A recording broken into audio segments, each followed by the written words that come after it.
दोस्तों, कभी कभी हमारी या हमारे बच्चों की खामोशी हमें ऐसे ज़िंदगी की मोड़ पर ले जाकर खड़ा कर देती है जहाँ पर पछताने के अलावा हमारे हाथ में कोई और चीज़ नहीं होती। कई बार बच्चों से ये कह देना, बड़ों की बात माननी चाहिए, ये कह देना भी कभी कभी बहुत बड़े नुकसान का सामना करा देता है। और कई बार छोटे बच्चे हमें अपनी बातों में ऐसा इशारा दे रहे होते हैं जो इशारा अगर हम समय रहते समझ लें तो एक बड़ी परेशानी से, बड़ी घटना से बच सकते हैं। आज की जो सच्ची घटना, सच्ची कहानी मैं आपको सुनाने जा रहा हूँ, जिसे सुनने के बाद आप अपना दिल थाम बैठेंगे। नमस्कार, आदाब, सत श्री अकाल। मैं हूँ आपके साथ याह्या खान सोज़। आज की जो कहानी है कोई मनगढ़ंत नहीं है, बल्कि पाकिस्तान की एक सच्ची कहानी है। पाकिस्तान के एक शहर में ज़ुबैदा नाम की एक महिला रहती हैं, जिनकी 2 बेटियां हैं। एक बेटी का नाम निशा, जिसकी उम्र लगभग 12 साल है, और छोटी बेटी का नाम आलिया, जिसकी उम्र लगभग 10 साल है। ज़ुबैदा अपने पति के साथ हंसी खुशी ज़िंदगी गुजार रही थीं कि अचानक एक रोज़ उनके पति की तबीयत ख़राब होती है, तबीयत बिगड़ती है और उनके पति का देहांत हो जाता है, जिसके बाद ज़ुबैदा बहुत ज़्यादा मायूस हो जाती हैं। देहांत के बाद ज़ुबैदा फिर फ़ैसला लेती हैं कि अब शायद मुझे यहाँ नहीं रहना चाहिए, मुझे अपने मायके जाना चाहिए, यानी अपने घर वालों के पास जाना चाहिए। घर में उनके एक भाई रहते हैं और उनकी भाभी रहती हैं। ज़ुबैदा अपने दोनों बच्चों को लेती हैं और अपने मायके, अपने घर चली जाती हैं। कुछ रोज़ वहाँ पर गुजारती हैं। फिर कुछ रोज़ के बाद उनकी भाभी के उन्हें तंज ताने मिलने शुरू हो जाते हैं, जिसके बाद ज़ुबैदा फ़ैसला लेती हैं कि अब मुझे यहाँ नहीं रहना। जो मेरे पति का घर था मैं वहीं रहूँगी और अकेले ही गुज़र बसर करूँगी, अपने बच्चों का भरण पोषण करूँगी। दोस्तों, आप ये भी जानते हैं कि एक महिला, अकेली महिला, और कोई अर्निंग भी नहीं हो और कोई काम भी ना हो तो कब तक अपने बच्चों का भरण पोषण कर सकती है। फैसला बड़ा था। फिर वक्त गुजरा तो ज़ुबैदा को यह एहसास होने लगा कि मुझे शादी कर लेनी चाहिए, मुझे एक सहारे की ज़रूरत है। काफ़ी वक्त गुजर जाने के बाद ज़ुबैदा को एक अच्छा हमसफ़र मिल गया, जिनका नाम था अकरम। अकरम ने ज़ुबैदा से शादी कर ली। शादी के बाद ज़िंदगी बहुत ही अच्छे से गुजर रही है। दोनों बच्चियाँ बहुत खुश हैं कि उनको भी एक सहारा मिल गया, यानी उनके पापा मिल गए। अकरम भी दोनों बच्चियों में कोई भेदभाव नहीं करता था। अकरम दोनों बच्चियों को ऐसा प्यार दिया करता था जैसे वो खुद की औलाद हैं। ज़िंदगी का 1 साल ऐसे ही गुजर जाता है। ज़िंदगी के 1 साल गुजर जाने के बाद अकरम को, उनकी वाइफ को, एक बच्चा भी होता है। 1 साल बाद एक बेटा होता है, जिसके बाद अकरम बहुत ज़्यादा खुश हो जाता है। ज़िंदगी ऐसे ही गुजरती रहती है। निशा, जिसकी उम्र करीबन 12 साल थी, वो पढ़ाई करती थी और अभी 8वीं की परीक्षा देने ही वाली थी। निशा जिससे पढ़ती थी उस टीचर की भी शादी हो गई थी। शादी होने के बाद ज़ुबैदा बहुत ज़्यादा चिंतित हो जाती हैं कि अब मेरी बेटी की पढ़ाई का क्या होगा, क्योंकि उनकी जो टीचर थी उनकी शादी हो गई। अकरम का इरादा था कि अगर निशा 8वीं की परीक्षा को पास कर लेती है तो मैं उसका अच्छे स्कूल में दाखिला करा दूंगा। जिसके बाद दोनों ही परेशान हुए और सोचने लगे कि अब क्या करें, क्योंकि अब जो इनकी टीचर थी उसकी तो शादी हो गई और अब बच्ची की पढ़ाई का क्या होगा। ज़ुबैदा इस बात का मशवरा कर ही रही होती है कि अकरम कहता है कि मेरे भाई के बेटे ने, उसने अभी ट्यूशन सेंटर खोला है, मैं उससे एक बात कर लेता हूँ, हो सकता है कि शायद वो पढ़ा दे। अकरम इतना कहने के बाद समीर को, यानी अपने भतीजे को फ़ोन मिला देता है और कहता है कि समीर, मेरी बेटी है निशा, तुम उसकी 8वीं की परीक्षा की तैयारी करा दो ताकि वो पास हो सके, जिसके बाद मैं उसका किसी अच्छे स्कूल में दाखिला करा दूँगा। इस पर समीर जवाब देता है, बिल्कुल चाचा जान, आप इसको मेरे पास भेज दीजिए, मैं खूब अच्छे से इसकी तैयारी करा दूंगा और फिर इसका अच्छे स्कूल में दाखिला भी आप करा दें। इतना सुनना था कि निशा को अकरम अपने साथ ले जाते हैं और अपने भाई के घर छोड़ आते हैं। अब निशा, जो 12 साल की उम्र है, अपने चचेरे भाई के साथ रहने लगी थी और भी परिवार में सभी लोग थे। निशा पढ़ने पहुंच गई, निशा ट्यूशन लेती रही।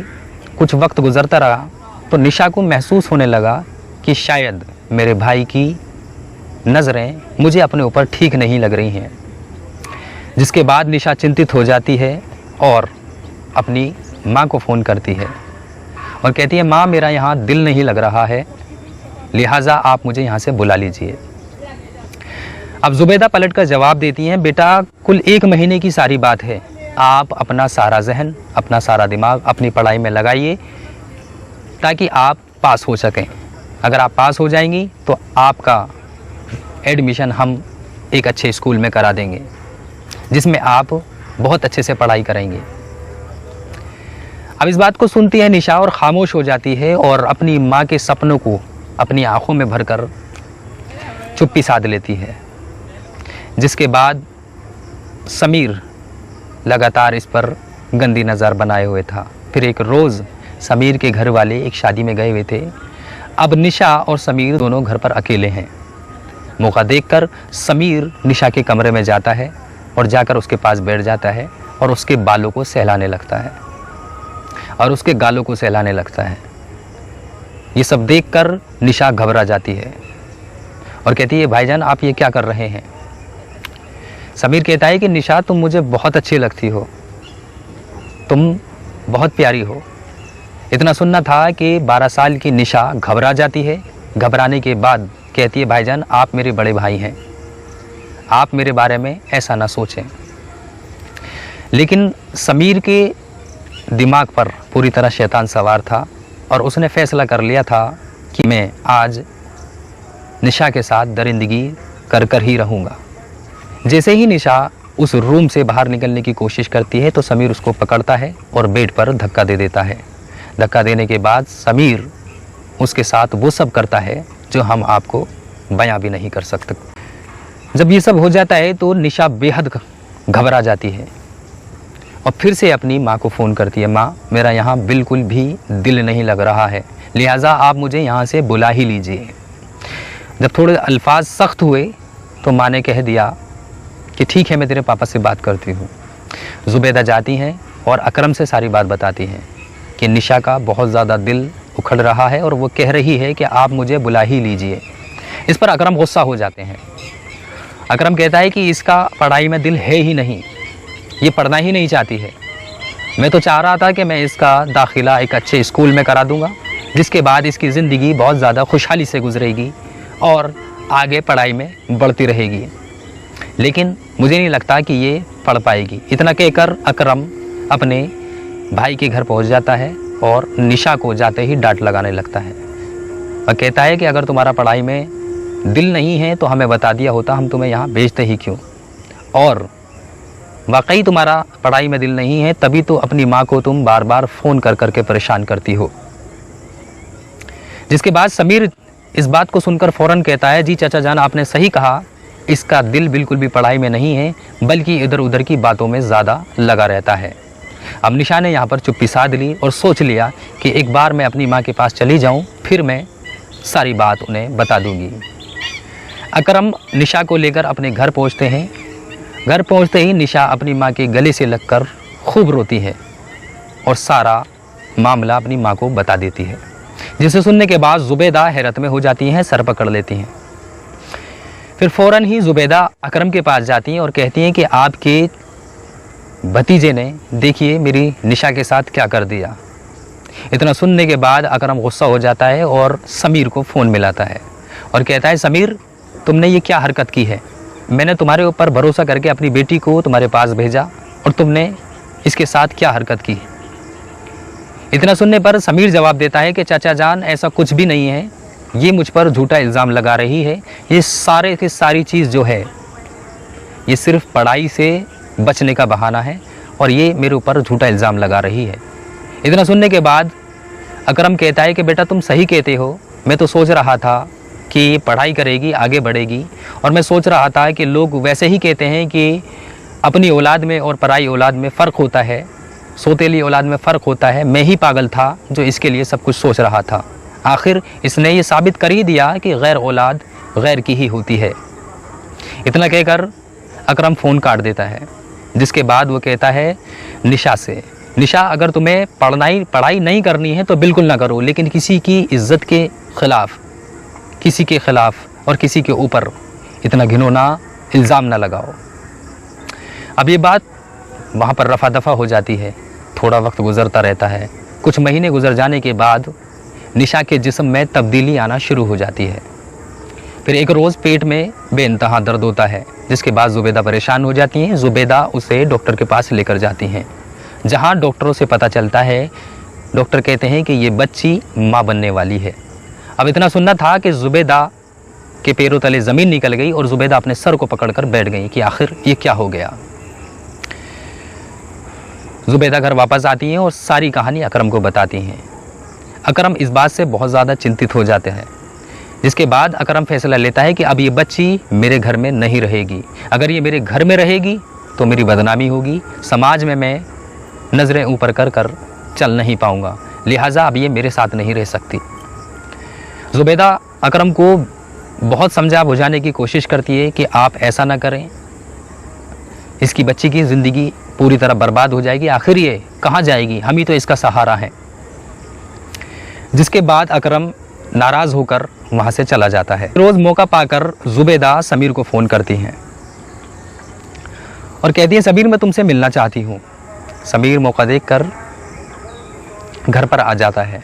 घर आने के बाद ज़ुबैदा उनसे कहती है, समीर से कहती है कि समीर मैं जानती हूँ, देखो तुमने ये सब निशा के साथ किया है, जो कुछ हो गया उसको ख़त्म करो और मेरी निशा को तुम अपना लो, लिहाजा उससे शादी कर लो और इसे अपने साथ ले जाओ। इस पर समीर आग बबूला हो जाता है, कहता है कि ऐसा ना कहो कि किसी और का पाप तुम मेरे सर पर थोप रहे हो, ऐसा कभी नहीं हो सकता और मैंने ये सब नहीं किया है। अब ज़ुबैदा इस बात से गुस्सा हो जाती है और कहती है, समीर मैं जानती हूँ कि ये पाप तुम्हारा ही है, ये पाप तुमने ही किया है और मैं ये बात तुमसे उगलवा कर रहूँगी। इतना सुनना था कि समीर आग बबूला हो जाता है और कहता है कि हाँ ये सब मैंने ही किया है, मैं तो लड़का हूँ, मेरी कहीं भी शादी हो जाएगी, ज़्यादा बदनामी तुम्हारी बच्ची की है, इसकी बदनामी ज़्यादा होगी, लिहाजा तुम मुझे परेशान ना करो, मुझे जाने दो और इसका जो भी कर सको उसका करो। जैसे ही समीर ये बात कहकर मुड़ता है तो ज़ुबैदा एक खंजर निकालती है और समीर पर वार कर देती हैं, जिसके बाद समीर की मौके पर मौत हो जाती है। जब ये सारी बात हो रही होती है तो ज़ुबैदा उस वक्त अपने मोबाइल में इस सब बातों की रिकॉर्डिंग कर रही थी, जिस बात से समीर बेखबर था। जिसके बाद ज़ुबैदा अपनी दोनों बच्चियों को लेती हैं और अपने बहन के घर जा पहुंचती हैं और सारी कहानी अपनी बहन को बताती हैं। ज़ुबैदा की जो बहन थी अच्छे दिल की थी, साफ दिल की थी। जिसके बाद ज़ुबैदा ने कहा कि मैंने ऐसा कदम उठा दिया है, समीर का कत्ल कर दिया है और लिहाजा कुछ ही वक्त बाद हो सकता है कि पुलिस आए, समीर के कत्ल के जुर्म में मुझे अपने साथ ले जाए, लिहाजा आप मेरी दोनों बच्चियों का ख्याल रखिएगा। कुछ वक्त गुजर जाने के बाद वहाँ पुलिस आ जाती है और ज़ुबैदा को समीर के कत्ल के जुर्म में पुलिस ले जाती है और उसको सज़ा सुना दी जाती है। वहीं जब ज़ुबैदा जेल चली जाती है तो अकरम उससे जेल में मिलने जाता है और अकरम कहता है, ज़ुबैदा ये तुमने क्या कर दिया, अगर तुम मुझे सारी बात बता देती तो हो सकता था मैं कुछ करता और तुमने जो भी किया गलत किया। फिर उसके बाद ज़ुबैदा कहती हैं कि मैंने एक रिकॉर्डिंग की थी, वो रिकॉर्डिंग फला फला मोबाइल में, आप उसको सुन लीजिए। इसके बाद अकरम उस रिकॉर्डिंग को सुनता है, सुनने के बाद बिल्कुल चौंक जाता है और ये सारी बात वहाँ पर जो मौजूदा पुलिस थी वो भी सुन रही होती है। वहीं 6 महीने गुजर जाने के बाद निशा को एक मुर्दा बच्चा पैदा होता है। मुर्दा बच्चा पैदा हो जाने के बाद अब निशा की जो खाला थी वो बहुत अच्छे दिल की थी, यानी ज़ुबैदा की जो बहन थी वो बहुत अच्छे दिल की थी। उनका इकलौता बेटा था, वो निशा की उससे शादी कर देती हैं। आज निशा अपनी ज़िंदगी को हंसी खुशी गुजार रही है और ज़ुबैदा अपनी किए की सज़ा जेल में गुजार रही हैं। दोस्तों अब इसी के साथ हमें आप ज़रूर बताइएगा जो ज़ुबैदा ने किया क्या वो सही था। आप कमेंट सेक्शन में कमेंट करके हमें ज़रूर बताइएगा। दोस्तों हमारी सभी घटनाओं के, सारी कहानियों के पीछे का एक ही मकसद होता है कि हम आपको सचेत कर सकें। किसी का दिल दुखाना मकसद नहीं होता, किसी को ठेस पहुंचाना मकसद नहीं। इसी के साथ मैं याह्या खान सोज़ आपसे इजाज़त लेता हूं। मैं फिर से हाजिर रहूंगा किसी सच्ची घटना के साथ, किसी सच्ची कहानी के साथ। तब तक के लिए आप सावधान रहें, सुरक्षित रहें। नमस्कार, आदाब, जय हिंद, जय